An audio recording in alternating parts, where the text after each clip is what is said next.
الجيرونديف. ما هو الجيرونديف؟ الجيرونديف هو صيغة، إذن هو ليس زمن، يتكون مع le participe présent بشكل en. le participe présent يكون دائما منتهي ب en précédé de en، يسبقه en، فهو يستخدم كتكملة ظرفية. il parle en dormant.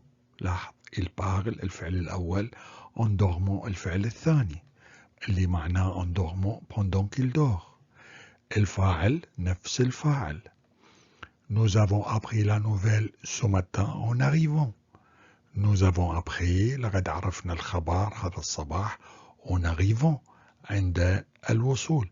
ف nous avons appris la nouvelle و en arrivant تزامنية في نفس الوقت، والفاعل نفس الفاعل. هنا تكوينه، طبعا الجيرونديف يتكون من ان زائدا جذر الفعل المضارع مع النو، جذر الفعل المضارع مع النو زائدا ان.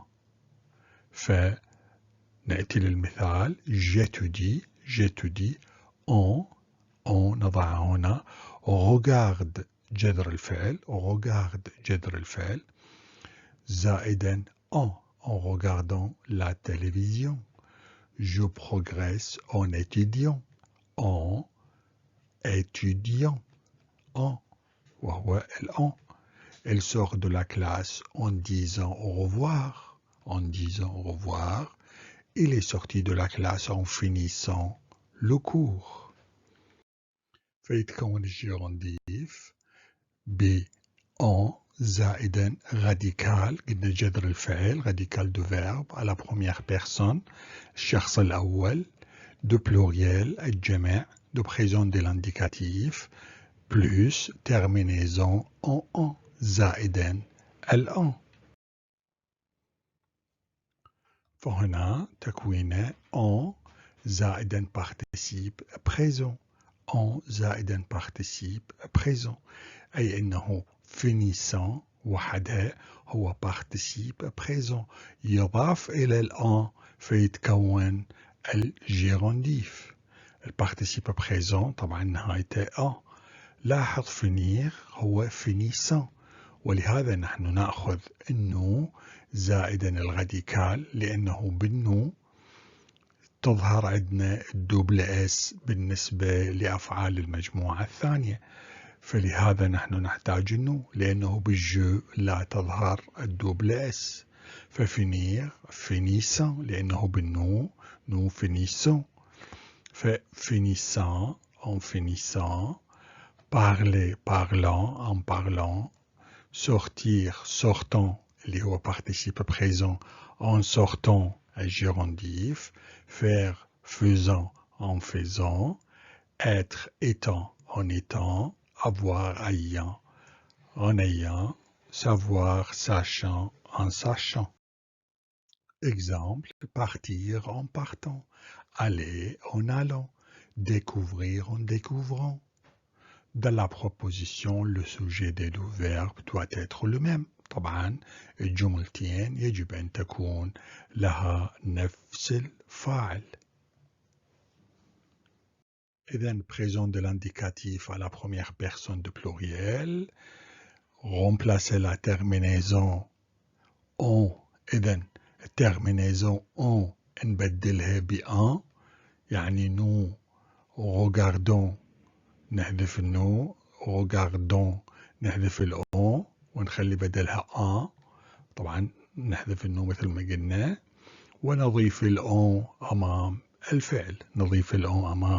الفعل، من أجل تكوين الجيرونديف. فمثلا partir nous partons en partant، وaller nous allons en allant، وfaire nous faisons وen faisant، وهكذا مع بقية الأفعال. عندنا trois exceptions: être، avoir، savoir. هذه الأفعال الثلاثة خارجة عن القاعدة، شاذة. être يصبح en étant، avoir en ayant، savoir en sachant. فيصبح en étant, en ayant, en sachant. بينما نلاحظ المجموعة الثانية nous finissons en finissant. Nous finissons en finissant. نستخدم الجيرونديف للإشارة إلى التزامنية simultanéité. Deux choses se passent en même temps. أي شيئين يحدثان في نفس الوقت. Aujourd'hui, il a mangé en travaillant. Il a mangé en travaillant. أيضا الجيرونديف يشير إلى الكوز. Le gérondif informe sur l'origine de la cause, أصل السبب. Nous sommes tombés en essayant de nous asseoir. Nous sommes tombés en essayant de nous asseoir. سقطنا ونحن نحاول الجلوس. Manière, le gérondif donne des détails sur le comment. إذن الطريقة فهو يعطي تفاصيل عن الكيفية. Je suis venu au travail en marchant. أتيت إلى العمل وأنا أسير. أيضا يشير إلى الكونديسيون إلى الظرف. marque la condition tout comme le mot si en écoutant. Plus en cours tu aurais de meilleures notes. عندما تصغي أفضل في المحاضرة ستحصل على درجات أفضل. نأتي إلى هذا التمرين. كيف نحوله اللي هو السولينيé نحوله إلى الجيرونديف. Pendant que je regarde la télévision, je bois du thé. Si tu apprends tes leçons, tu aurais une bonne note au prochain test. Quand elle est tombée, elle s'est fait mal au bras. Si vous prenez le vélo, vous serez plus rapide qu'à pied. Quand j'étais attentif, je mémorisais bien mes leçons.